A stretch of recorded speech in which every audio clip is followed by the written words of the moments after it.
You are listening to the Roberta Glass True Crime Report, putting the true back in true crime.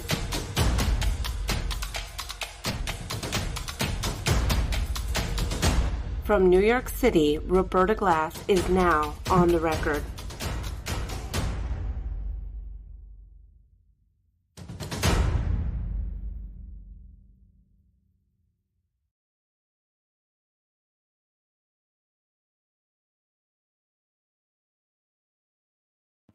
Good evening, everyone. Think you can hear me now?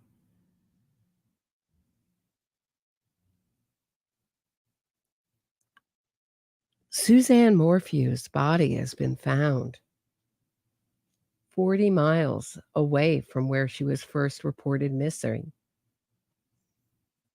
They were not looking for Suzanne's body, but they found her nonetheless in an unrelated, meaning she was found while they were searching in an unrelated case. She went missing on Mother's Day 2020. So that's May 10th, 2020. And she was suffering from stage 4 Hodgkin's lymphoma, which she was being treated for. Her husband said they had the perfect marriage. They had a perfect night before she went missing.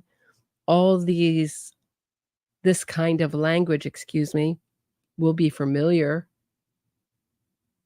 We've heard it before in other missing person cases. We had the perfect marriage. She was the perfect child. We had the perfect day. Suzanne's bike helmet was found, and her bicycle was found. And when her bicycle was found, it made investigators off the road with the wheel facing downward. The investigators thought it looked placed there. And when Suzanne's husband, Barry, was called to the scene, he touched the bicycle after being told not to. And he was charged at one time with first-degree murder, tampering with a deceased human body, tampering with physical evidence, possession of a dangerous weapon, and attempt to influence a public servant. Now, we know just a few days before Suzanne went missing, she sent a text to her husband saying she was done with the marriage. Barry Morphew, her husband, deleted that off of his phone. During the time that we think she was perhaps murdered, her husband's phone was on airplane mode, but his car could be tracked. And he had a job on that Monday. So on Sunday, he is there at the job site early, but he's also visiting all these public dumpsters at the McDonald's, at the Men's Warehouse store. He's seen throwing things away in the public dumpster. And he said, I was just cleaning out my car. But his car was very dusty and dirty. But charges were eventually dropped because they had not found Suzanne's body at that time. And with his tough lawyer, Iris Egan, about 4 months ago, Barry Morphew files a $15 million lawsuit for false arrest, those kind of things, false imprisonment. And not only that, he starts accusing everyone of fraud. I'm going to take a quick break. When we get back, we're going to talk briefly about the fraud charges and the DNA found in Suzanne Morphew's car. Stay tuned. If you are enjoying this episode of my True Crime Report, please hit the thumbs up, subscribe to the channel, and share this episode. Get access to exclusive podcasts and other bonus content. If you have a question or comment for me, shoot me a super chat and I'll do my best to answer it and read it on air. Thanks so much. Now back to the show. So what got me really interested in this case was this claim of DNA found on the glove compartment, and it's a partial match to a known, so it's a partial, meaning this profile partially matches, so it'll really never be matched to anyone. So it's like thrown out there and says this is a known man known to assault women,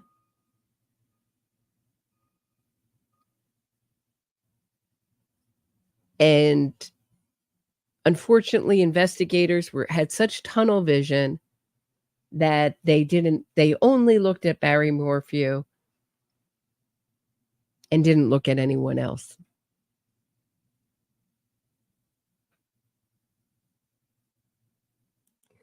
And you can see here that the collar and his lawyer, who is very ideologically aligned with the wrongful conviction movement, who came up with this idea of this partial DNA match. She also has accused the Colorado DA of ethical violations. So this is from Fox News, Audrey Conklin, dated April 19th, 2023. A lawyer for Barry Morphew, a Colorado man who was accused of killing his wife in 2020 before charges against him were dropped in 2022, has filed a complaint against Fremont County District Attorney Linda Stanley for alleged malpractice. Prosecutors initially alleged that Morphew murdered his wife after she decided to leave him, but they later changed course, successfully asking a judge on April 19th, 2022 to drop and dismiss charges without prejudice. So without prejudice means that you could bring charges again, and now that Suzanne Morphew has been found, her body has been found, it looks likely that they will once again bring charges against Barry Morphew. Now, Iris Eaton of the Eaton Law Firm says Stanley and 6 other prosecutors, quote, should be harshly disciplined by the Colorado Office of Attorney Regulation Counsel for committing a pattern of ethical violations, eviscerating public trust in the criminal legal system, and disregarding the rights of Mr. Morphew and his daughters, unquote. The DA's office was so, quote, the DA's office was so wrongly convinced that Mr. Morphew was the only suspect in the disappearance of Mrs. Suzanne Morphew that they excused any evidence of innocence, concealed favorable evidence, manufactured evidence and opinions, and allowed witnesses to testify falsely, unquote, the complaint states. It further alleges that Stanley and 6 other prosecutors helped create a media frenzy surrounding the case, falsified witness testimony, omitted evidence, failed to submit evidence in a timely manner to the defense, and violated professional conduct rules. The lawyers argue that the prosecutors pose a, quote, threat to the public as long as they are able to continue the practice of law without any significant discipline, unquote. So once again, we see this kind of pointing fingers at competent DAs that bring charges, and they're looking for big payouts here. Unfortunately, or fortunately, Suzanne Morphew body has been found, and it would be hard to say. And I'm going through all the contradictions. I'm going through the filings, the police reports. It's a 130-page filing in this case. And you can read all of Barry Morphew's statements and contradictions and how his story changed and all the strange behavior he is caught on video doing, going from dumpster to dumpster. And he said when her bike was found, well, maybe she got attacked by a mountain lion. And when they said, well, why did your car turn left to the area, which would take him to the area where her bike helmet was found, he said he was following a pack of elk. So it's always some kind of animal. And then most disturbing was this tranquilizer gun and the cap. The cap, tranquilizer cap, was found in the family's dryer.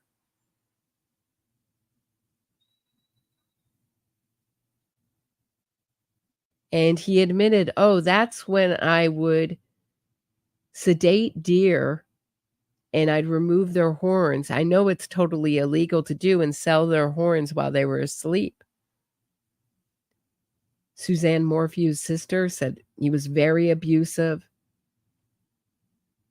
Suzanne Morphew had a secret notepad, collection of notes on her phone where she kept track of all of his abusive behavior, his controlling her finances. And how he stalked her all around the house. Speaking of stalking all around the house, his phone, before it got turned to airplane mode, when he first came back to the house, and we know Suzanne Morphew was alive because she had been having an affair for the last 2 years, which she didn't tell a soul, not even her best friend about. She was on WhatsApp with her lover, an old high school friend named Jeff. When her husband got home, his cell phone pinged all around the perimeter of the house, and investigators think that he was chasing Suzanne Morphew. And when he was asked about it, he said, oh, yeah, I was just chasing chipmunks. So I'm going to be covering more of this case, talking about more of this case coming up. I think it has some really interesting elements. But I just wanted to come on and announce and talk a little bit about the case, give you a little bit of a taste of what it's about, and we can discuss it further in another episode. So I will be returning to this subject. Have a great night, everybody.